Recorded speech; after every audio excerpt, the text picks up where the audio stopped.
नमस्कार दोस्तों, कैसे हैं आप सभी लोग। उम्मीद है कि आप सभी लोग अच्छे होंगे, स्वस्थ होंगे और अपने घरों में व्यस्त होंगे। तो दोस्तों, यहाँ देख रहे होंगे आप लोग कि कितना ज़्यादा फैला हुआ है। तो दरअसल हमारे यहाँ की लाइट गड़बड़ थी, खासकर ये बीच वाले कमरे की जहाँ पर फ्रिज रखा हुआ वहाँ की लाइट गड़बड़ थी, जिसकी वजह से लाइट सुधरवाना पड़ा। और थोड़ा बहुत काम जो है हस्बैंड कर रहे थे, तो पूरी लाइट यहाँ की और भी ज़्यादा ख़राब हो गई, काम बढ़ गया। और यहाँ बारामदे में एक बोर्ड लगा हुआ है, आपने देखा होगा चूल्हे के पास में, एक्चुअली वहाँ से ही लाइट गड़बड़ थी और यहाँ अंदर की भी लाइट गड़बड़ थी। और 2 दिन से लाइट ऑटोमेटिक यहाँ की बंद हो रही थी और चालू हो रही थी। बोर्ड में यानी स्पार्किंग हो रही थी, वायर जो थी वो शॉर्ट थी। तो चलिए यहाँ की अब करते हैं सफाई। वही मैं आपको दिखा रही थी कि देखिए कितना ज़्यादा यहाँ फैल गया है और कमरे का हाल तो बद से बदतर है। और ये सब्जी वाले जो बास्केट थी वो मैंने निकाल कर बाहर रख दी थी, क्योंकि फ्रिज बंद था मेरा लगभग 24 घंटे से, तो वो मैंने बाहर निकाल के रख दी थी ताकि जो बची हुई सब्जी हैं वो ख़राब ना हो। वैसे सब्जी कुछ नहीं थी, सिर्फ ककड़ी थी, 2-4 इसमें टिंडे पड़े हुए थे और इसमें 2 आम थे, तो बस इतनी ही सब्जी थी। तो चलिए सबसे पहले लग जाते हैं यहाँ की सफाई में। और ये जो बारामदा है अब आपको ऐसा ही दिखेगा, क्योंकि यहाँ पर अब होगी सीलन। तो अब यहाँ की लिपाई करने का भी कोई मतलब नहीं है, क्योंकि पिछले साल मैंने लिपाई पुताई कर दी थी, जिसकी वजह से और भी ज़्यादा सीलन आ गई थी। तो वैसे बारामदा दिख तो बहुत ख़राब रहा, पर अब लिपाई नहीं करेंगे। और सबसे पहले तो ये जो अस्त्र शस्त्र डले हुए हैं इनको उठा उठा कर रख देते हैं, व्यवस्थित जमा देते हैं।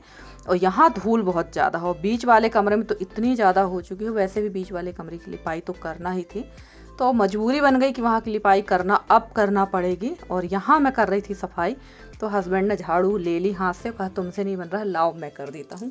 और झाड़ू लगाने में तो ये बहुत एक्सपर्ट हैं। सब कहीं कभी जाला हो कचड़ा हो, बिल्कुल आप अगर झाड़ू लगाए हैं तो उनको मन नहीं आएगा।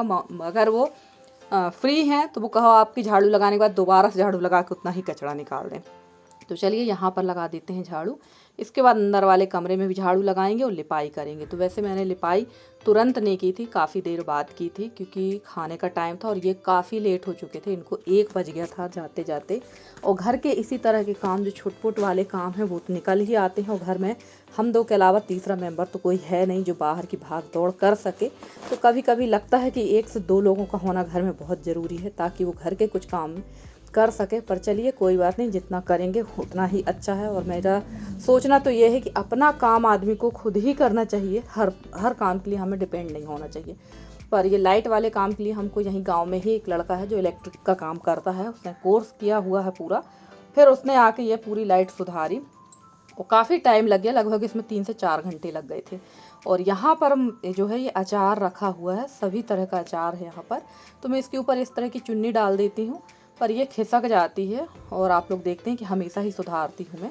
और यहाँ जो आप देख रहे हैं ना, ये पर्दे के नीचे जो लकड़ी का पीछे लकड़ी का रैक है, उसके नीचे भी इतने सारे इन लोगों के अस्त्र शस्त्र हैं।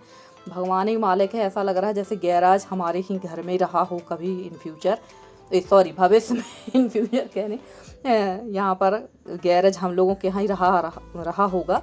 इतने सारे इतने ज़्यादा सामान है कि क्या बताएं। तो चलिए ये देखिए इतनी धूल निकली, फ्रिज के पीछे भी बहुत ज़्यादा मिट्टी हो गई थी। और झाड़ू लगाने के बाद मैंने कोई वीडियो नहीं बनाया था, क्योंकि हस्बैंड को खाना खाना था और जाना था। तो पहले घर से जब सब लोग चले जाते हैं, जब उन लोग चले जाते हैं तभी काम इत्मीनान से हो पाता है, क्योंकि उन लोगों को कहीं पानी चाहिए, कहीं चाय चाहिए, कहीं मोबाइल चाहिए, तो चश्मा चाहिए। और बच्चे अगर हैं तो उनके साथ भी यही स्थिति होती, कुछ ना कुछ सबको चाहिए रहता है।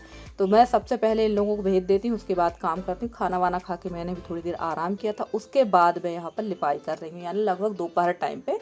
तुरंत जाने के बाद तो लिपाई नहीं करते, पर दोपहर टाइम का काम को लिपाई कर रही थी। और काफ़ी ज़्यादा ख़राब था कमरा, और लिपाई एकदम गाढ़े गाढ़े गोबर से कर रहे हैं। और एक मेरे पास कमेंट आया था कि आपसे हाथ से लिपाई बनती है, तो हाथ से लिपाई करके दिखाइएगा।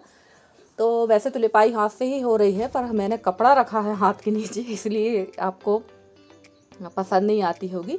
और हाथ की लिपाई मैं बहुत कम करती हूँ, क्योंकि हमारे यहाँ हाथ की लिपाई अंदर की जगह तरफ नहीं होती है, कपड़े से ही लिपाई होती, बाहर आंगन में होती। तो अब तो बाहर आंगन की लिपाई होगी नहीं, गई बात दीपावली के समय की। और पता नहीं दीपावली में भी लिपाई पुताई होगी या नहीं होगी, मुझे कुछ पता नहीं है, या कुछ कह नहीं सकते हैं अभी से। तो चलिए यहाँ की लिपाई कर रही थी मैं। और हमारी एक प्यारी सी बहन है, देखिए उनकी आईडी में देसी कुछ करके लिखा आता है, और अगर आप मेरा वीडियो देख रहे हो तो प्लीज़ नाम ज़रूर बताइएगा आप। उन्होंने कल भी कमेंट किया था और परसों की वीडियो में भी कमेंट किया था कि उनके देवर उनकी जेसीबी मशीन है और उनके देवर रीवा में हैं, तो जेसीबी से कुछ काम चल रहा है शायद उनका। तो उन्होंने पूछा था अपने देवर से, उन बहन ने, कि मंडला की दूरी कितनी है, तो उनने बताया कि मंडला की दूरी काफ़ी है। तो हाँ बहन, रीवा मेरे होम टाउन से रीवा अपने स्वयं के वाहन जाने में 5 घंटा लगता है, 5 घंटे का सफ़र है। और आप रीवा 2 जगह तरफ से जा सकते हैं। एक तो आप जबलपुर होते चले जाते हैं, पर हम लोग वैसे जब भी कभी रीवा गए हैं, वैसे हमारा रिलेशनशिप तो नहीं है, पर कुछ काम से जब हम लोग गए हैं तो हम लोग जाते हैं उमरिया होते हुए मैहर जाते हैं, मैहर से सीधे रीवा पहुंच जाते हैं। फिर भी मैक्सिमम 5 घंटे लगता है, क्योंकि 2 घंटे लगता है यहाँ से उमरिया जाने में, और उमरिया से 1 घंटे का रास्ता, 1 से 1.5 घंटे का रास्ता होता है मैहर का, और मैहर से 2 घंटे का लगभग रास्ता है रीवा का। और रीवा के बाद जो है सिंगरौली के बाद सीधे यूपी की बॉर्डर लग जाती है। तो आप कभी भी जब आएंगे या आपको ऐसा आना हो तो आप ज़रूर बताइएगा, क्योंकि थोड़ा सा रीवा हमारे यहाँ से काफ़ी दूर है, थोड़ा सा क्या काफ़ी दूर है रीवा। तो चलिए, यहाँ पर होने लगी थी लिपाई। और एक और मेरे पास कमेंट आया था कि दीदी आप आम का अचार बनाना बताइए। तो इस साल मैंने आम का अचार नहीं बनाया है, थोड़ा सा छिलनी वाला आम का अचार बनाया है, वो भी मैं किसी दिन आप लोग को दिखाऊंगी, शेयर करूंगी। जितना भी अचार रखा हुआ है मेरे पास, कोई भी अचार ख़राब नहीं है। पिछले साल जो आम का अचार बनाया था उस बरनी से एक भी कली आम का अचार नहीं निकला है, जैसा का तैसा रखा हुआ है, इसलिए मैंने आम का अचार नहीं बनाया। और छिलनी वाला जो आम का अचार बनाया है, कहते हैं ना लोग कि 1 ही महीने चलता है, और सोचिए 3 महीने से ऊपर हो गया, वो जैसा का तैसा रखा हुआ है, अचार बिल्कुल भी ख़राब नहीं हुआ है। तो इसलिए मैंने इस बार आम का अचार नहीं बनाया, क्योंकि अचार हमारे यहाँ ज़्यादा उठता नहीं है, यशी लगभग यहीं रहती है। और अब शायद अगर यशी चली जाए रहने बाहर, तब थोड़ा बहुत अचार हमारा उठेगा, क्योंकि बाहर जब बच्चे रहते तो थोड़ा बहुत अचार वो ले जाते हैं। और 12 महीने दूध दही होता ही है खटाई के नाम से, तो हम लोग को ज़्यादा अचार की आवश्यकता नहीं पड़ती है।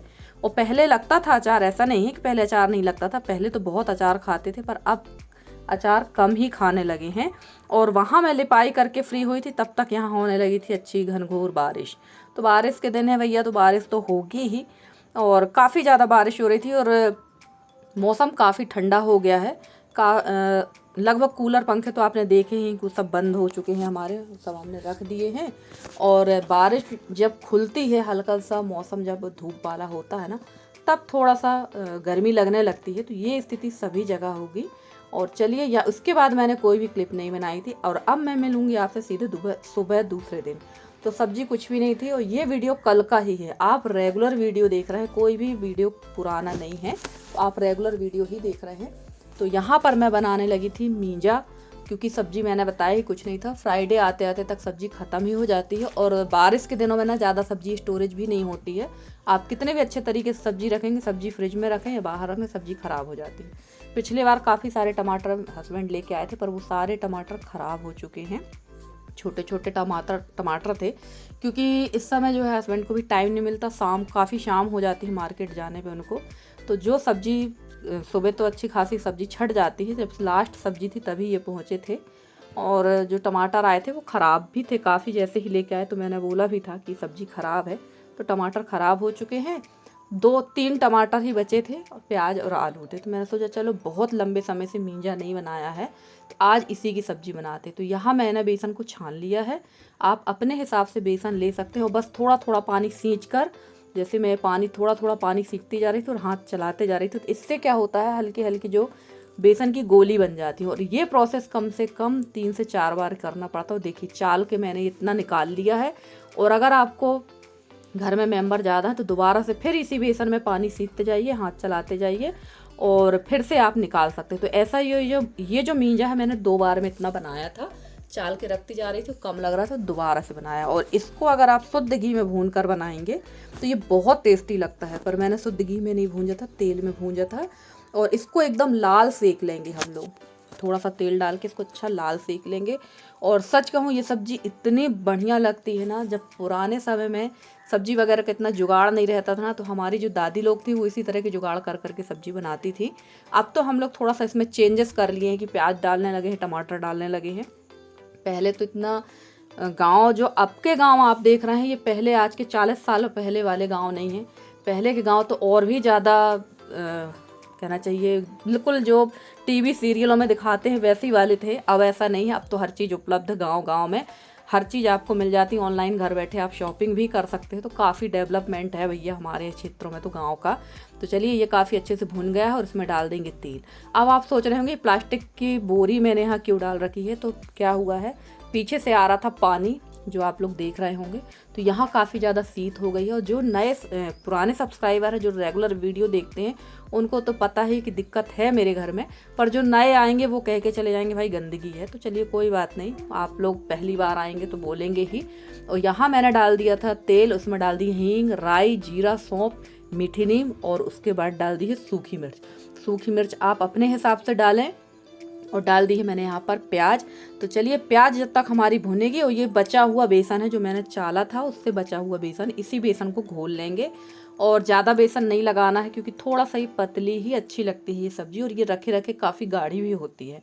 तो बस यहाँ पर प्याज भून लेंगे। इसके बाद डाल देंगे इसमें टमाटर। आप चाहें तो अमचूर पाउडर का भी उपयोग कर सकते हैं, आप चाहें तो नींबू के रस का भी उपयोग कर सकते हैं, बट मेरे पास 3 टमाटर थे, इतने ही डालूंगी, ज़्यादा नहीं डालूंगी। वैसे ये थोड़ी सी हल्की सी खट्टी और थोड़ी सी चटपटी अच्छी लगती है, तो मैंने अपने हिसाब से मिर्च डाली थी क्योंकि हमारे यहाँ जो लाल मिर्च है वो काफ़ी तीखी है। और ये जो बेसन बचा हुआ था चालने से, मींजा बनाने से, वही बेसन मैंने घोल के डाल दिया है। और इसमें अभी थोड़ा सा पानी और डालेंगे क्योंकि जैसे ही हम ये मींजा, भुना हुआ मींजा जब डालेंगे ना तो ये एकदम गाढ़ी हो जाएगी। चलिए चावल बन चुका था और अब मैं सेकने लगी थी रोटी, और अब देखिए यहाँ पर ये पक रहा है और इसको पकने देंगे, धीमी आंच पर ही इसको पकने देंगे। धीमी आंच पे पकते पकते कम से कम 20 मिनट आप इसको पकाइए।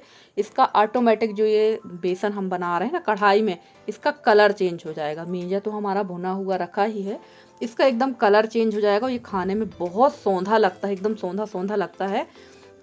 तो बहुत ही टेस्टी बना था ये, और हम लोगों ने तो बहुत अच्छे से खाया। और ये मैंने सुबह से शाम तक के लिए बना ली है क्योंकि अगर हमारे यहाँ कढ़ी वगैरह बनती है, बेसन, ये इस तरह की चीज़ें बनती है तो हम लोग शाम तक के लिए ही बना लेते हैं, दोबारा से नहीं बनाते हैं। तो चलिए आज तो सब्जी का काम चल गया, वैसे फ्राइडे है, शाम को तक सब्जी आ ही जाएगी। और फटाफट से सेक रही थी मैं यहाँ रोटी। तो और इसके बाद हम लोग ने खाने लगे थे खाना, क्योंकि अभी मैं हूँ, मेरे हस्बैंड ही हैं घर पे, तो दोनों जन एक ही साथ खाना खा लेते हैं। और कल तो मैं काफ़ी जल्दी फ्री हो गई थी, लगभग 11:30 बजे। तो चलिए फटाफट से लगा लेते हैं थाली। और मैंने सेक ली थी कचरिया और बिजोड़ी भी।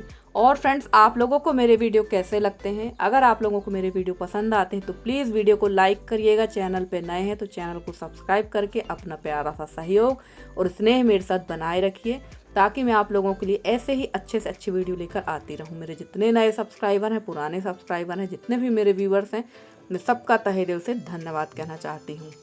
और अगर आज की ये जो सब्जी मैंने बनाई है किसने किसने खाई है ज़रूर बताइए, और किसने नहीं खाई है तो एक बार ट्राई करके देखिएगा। बहुत बढ़िया बनती है, बहुत ही अच्छी लगती है।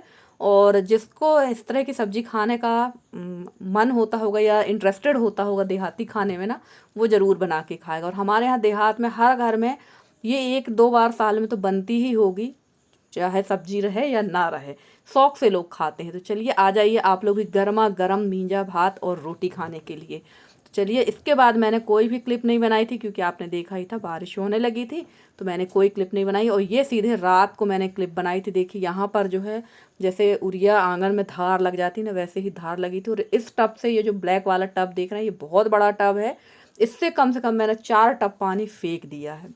रात को हो गई थी लाइट गोल, और लाइट आई थी 9 बजे, लगभग 5-6 बजे लाइट गोल हो गई थी, 9 बजे आई थी, तब मैंने थोड़ी सी क्लिप आप लोग के साथ शेयर की है। तो ये देखिए बद से बदतर हालात हो रहे हैं। अब तो समझ नहीं आ रहा है कि कब क्या कैसे होगा, जबकि छबाई भी करवाए थे उसके बाद भी यहाँ का पूरा सब कुछ ख़राब हो गया। और ये देखिए पूजा वाले कमरे का भी वही हाल है। तो चलिए फ्रेंड्स, मिलते हैं अगले वीडियो में, तब तक के लिए बाय बाय।